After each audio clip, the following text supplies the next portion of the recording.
Hello. It is day one of the 10 key areas of happiness, and today is all about self. So, She Got Happy has taken all of the positive psychology literature around happiness and positive emotions and has condensed that down to be much more user friendly for the everyday person, especially the everyday woman. So it's, if you trawl through all of this, and even for someone who is, quite experienced in reading a lot of this literature, it is extremely overwhelming.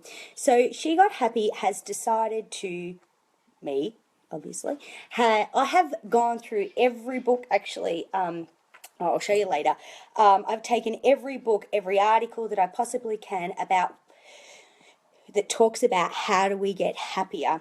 And I have condensed it down into these 10 key areas so that it's really much easier for you to start on your way to increasing your happiness.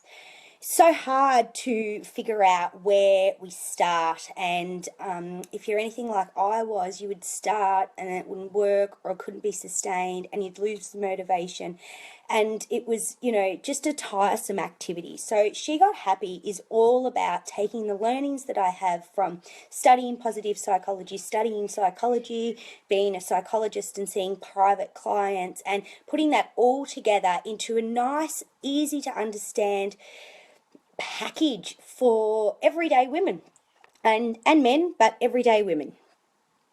Go away. Okay, so that's the purpose of the She Got Happy 10 key areas of happiness, is that I wanted to create something that you could easily identify via a quiz as to where you need to get started. There's absolutely no point starting on an area and working on an area that you're already doing well in. Just keep going. Don't try to get better at it. I mean, obviously you can if you want, but you're not going to have an overall sense of happiness if you're working away in just one or two key areas that you don't even need. That's why the quiz is really helpful. So today, hi Amy, I can't see you, don't worry, thank you for joining. So today I am going to kick off these 10 key areas with our first one, which is self. Self is really, I think, one of the biggest areas. So it's a lot of that, it's that area of probably the psychology. Love you too. Thank you. The area that takes the greatest amount of work, and that's why I've started it. I've created it to be number one, because if you don't get yourself right and ready to do all these other 10 key areas of happiness, it's really hard work. And I wanted to share with you a little bit about self today. Obviously, this is just the tip of the iceberg stuff, but I've gone through and looked at what probably could be something to get you started, but it does take a lot of work. It may take therapy, it may take coaching, it may take a lot of time, but I just wanted to get you started. Now, you probably got in, if you do need to work on self, the quiz says something along the lines of, let me read it. You must be clear on who you truly are and act in accordance with this every day. Knowing what behaviours you value most in the world is a key to a happy and fulfilling life. You must know what your strengths are and remove any mindset blocks that get in your way of feeling empowered, positive, and self-appreciated. It's a lot of words. So I'm going to break it down for you. I'm going to tell you why this was important to me. So, growing up, we're always trying to figure out our sense of who we are. As a toddler, as a child in primary school, especially, oh my God, those teenage years are all about trying to discover who we are. And then we get into young adulthood and we experience lots of different things: freedom, fear, heartbreak. And that all shapes us. But then we get to possibly mid-30s, late 30s, and we feel like, or I suppose society expects us to know who we are. And we probably do to some extent. But I developed my sense of self from being a student. I was a student for a very long period of time, and it's too embarrassing to even tell you. If some of my friends are watching at some point, I would be upset if you write in the comments how long I was at school. So I was a student. I was then a provisional psychologist for a very long time, again, a long period of time. So I spent a lot of those formative years as a poor student who always felt like, who was criticised constantly, obviously, by lecturers so that we learn. And then once I finished that, I became a mum, and I hadn't really even figured out who I was before I became a mum and had to grow this little human being. And if you've read the About Me, that was really hard for me being a mum initially. You know, I suffered from pretty severe postnatal depression. So by the time I came out of that, I'd had, 2 kids. I had an anxiety disorder, a history of postnatal depression. And I got to my mid-30s, and I had no actual clue who I was. And that, I think, is common. I don't feel unusual. I don't feel like a weirdo, but it is fairly common that we don't know who we are. When we're not sure what we stand for, we might just be going through the motions of every day. And I suppose why that's so important is then I ask you what makes you happy. You might know superficially what makes you happy, a bubble bath, Real Housewives of New Jersey, but deep down, what makes you happy? You may not have spent the time, or you just haven't had the time to be able to figure that out. But we have to. You have to know who you are so that when you're doing these happiness activities, or you're living your life trying to be happy, you're doing activities that actually make you happy, rather than doing activities that you think might make you happy. That is really quite a demotivating experience, to be working really hard on your happiness and get to the end of an activity and go, ugh, that didn't even hit the sides of my happiness.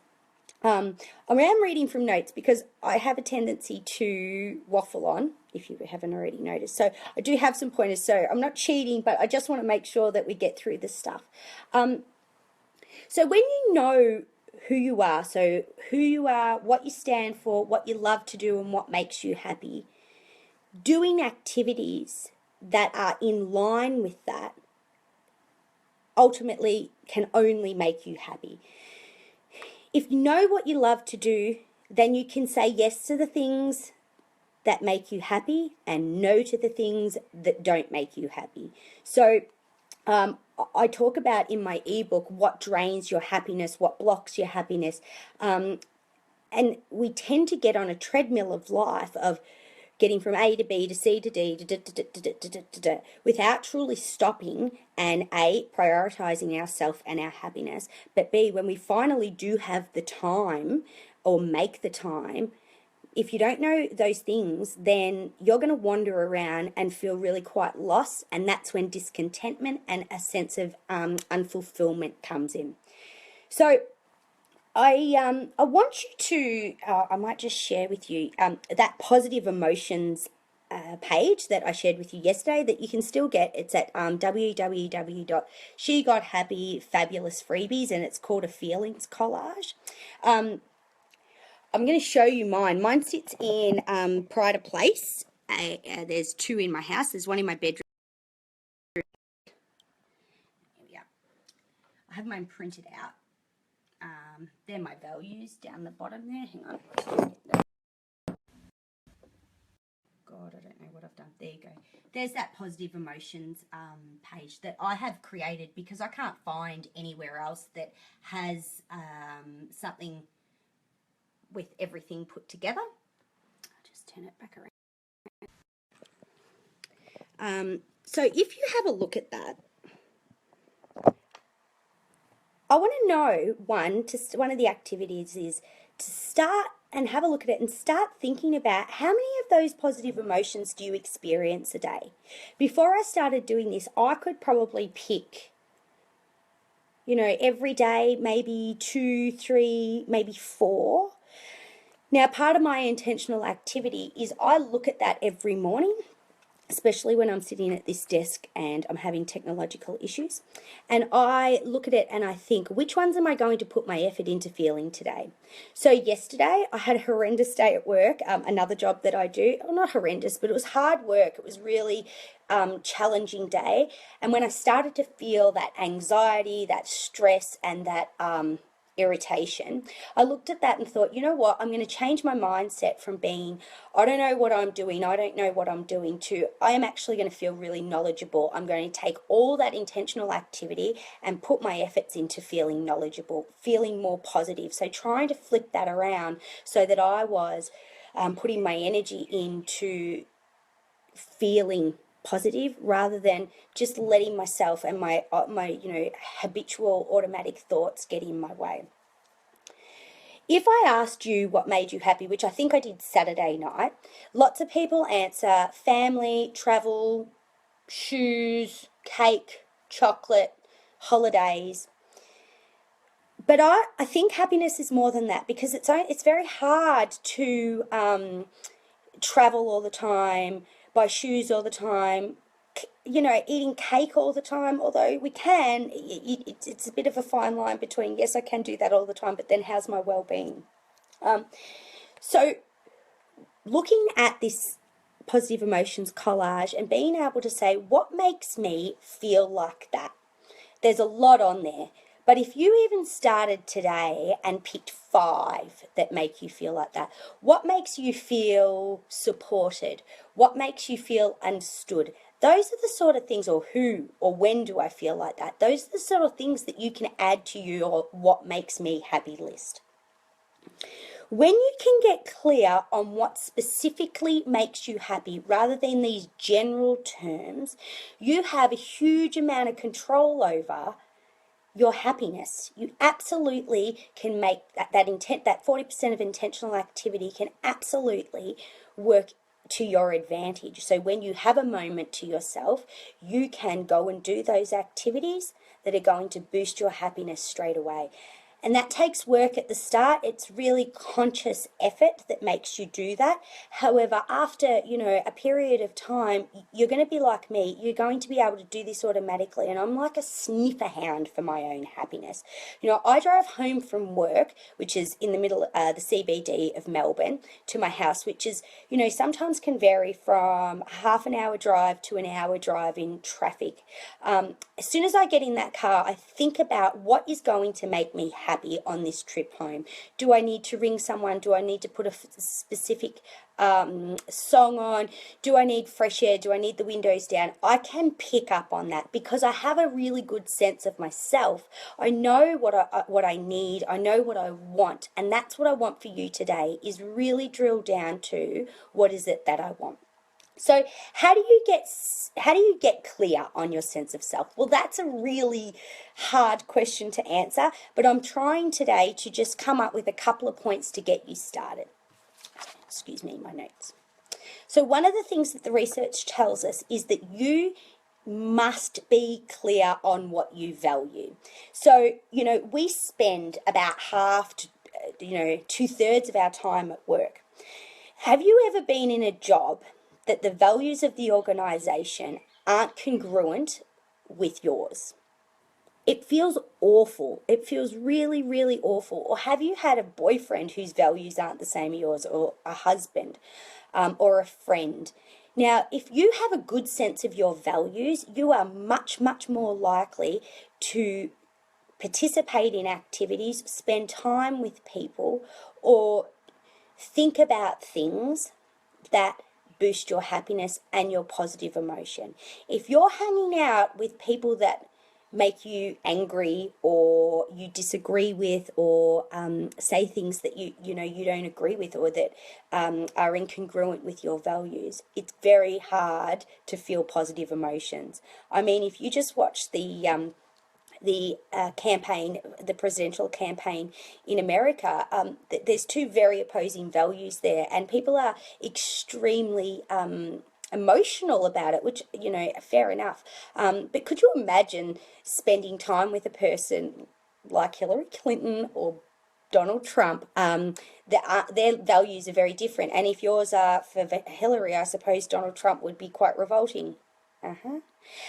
So I've got, I want you to do some values work, which is hard. I think it's hard. Lots of people go, yeah, I'm very clear on my values. But when you actually do the work with, which is what I do with my clients, you might think you value one thing, but you actually value something a lot more. So I'm going to just and show you how many values I go through with my clients.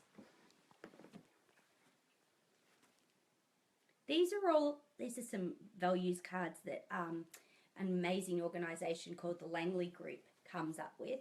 And that is, a lot of values. And we work through those in sessions or in coaching. So yeah, there's a heck of a lot. I need to be careful that you don't see all the mess on my floor.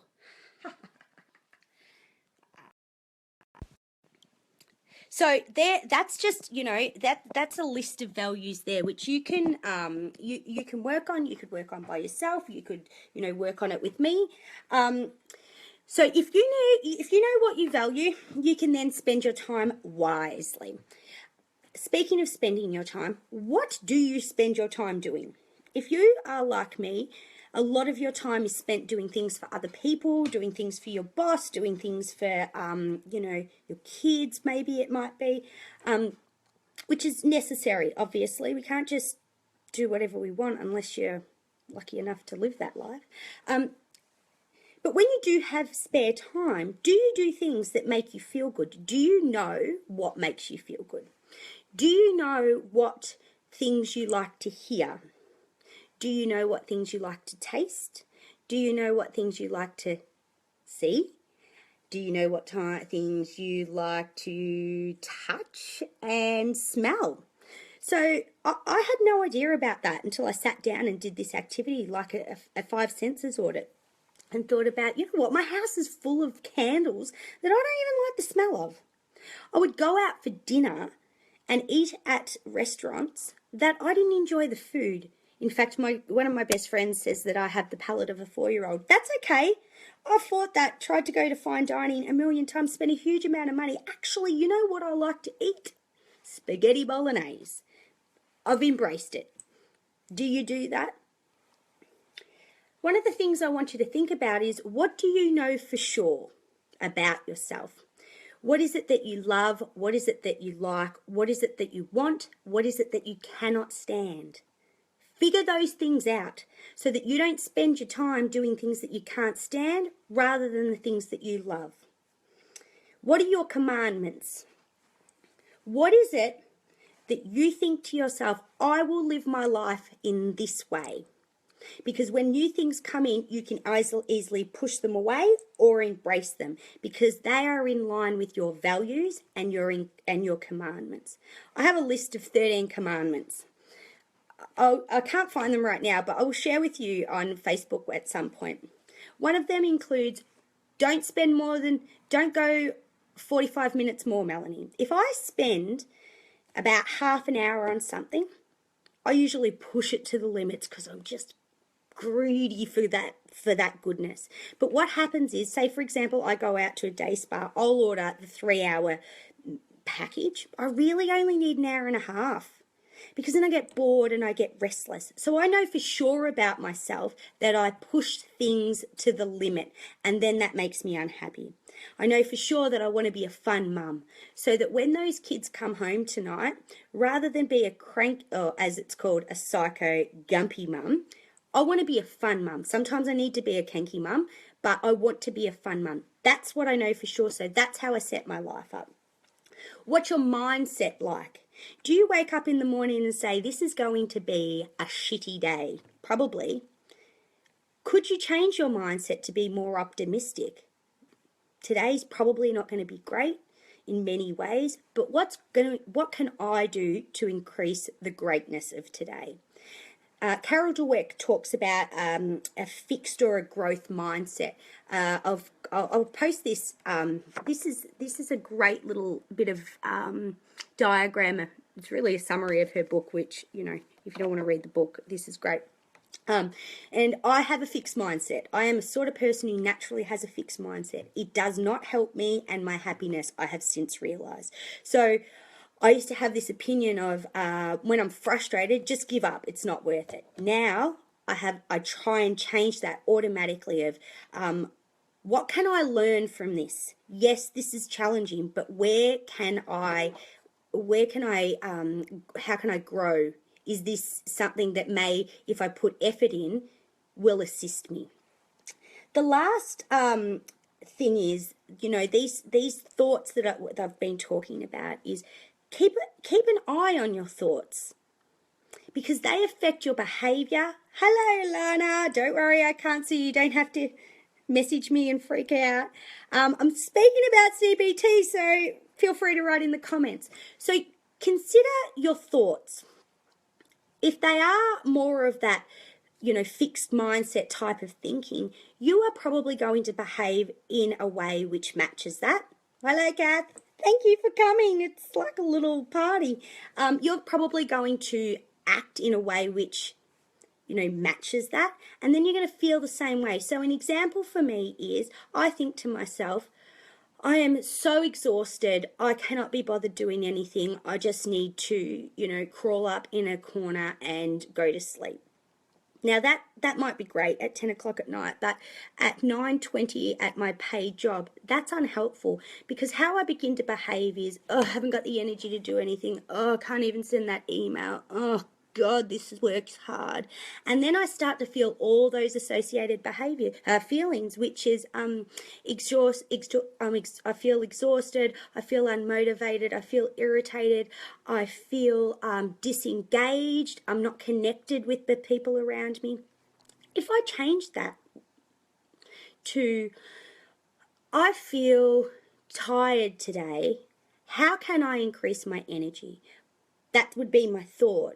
I'm feeling tired, I need to increase my energy. My behavior would be I would go out looking for things that will help me increase my energy. I won't be cranky with people. I'll have a goal, I'll be focused, and I'll be feeling accomplished. I'll be feeling probably less tired, and I'll be feeling empowered that I have the control over it, and I'll be feeling motivated to get on with things now that I've addressed that. So this today is about getting clear on who you are. Don't try working on your happiness until you've done this. Please. If you do and it works, magnificent. But for a lot of people, it doesn't. And I'm a shining example of that. I traveled the world. I, had kids. I got my career on track. I did all those things. I didn't know who I was. So all the things that I was doing wasn't in line with what I actually love, what I actually want, what I believe in terms of my values. Now that I've got clear on that, and I'm still working on it, I have a better sense of being able to do things that make me feel good, that allow me to have all those positive emotions. Maybe not all of them all the time. Absolutely not all of them all the time. But generally, that's my goal each day. Is I'm going out to increase my positive emotions. Absolutely, I'm going to have negative emotions or unhelpful ones, but that's my goal. All right, so thank you for joining. I hope that's been of help. It's a long one, but you can always go through and pick, you can scroll through the Facebook page and pick the ones that apply to you. So if you're doing okay in self, great. Maybe tune in tomorrow. We are doing, hello, someone liked, we're doing well-being, which is absolutely come up on my quiz. So I can share with you some home truths. I have a 2-year-old home with me tomorrow, so holy moly, we'll see how that goes. All right, thank you so much for your time. And again, if you'd like to go into the draw, don't forget to share one of these Facebook posts and I will put you down. The more you share, the more chances you have to win. I'm going shopping today for the bits and pieces to go in the gorgeous hamper, and I can't wait to see you tomorrow. Thank you. Mwah. Bye.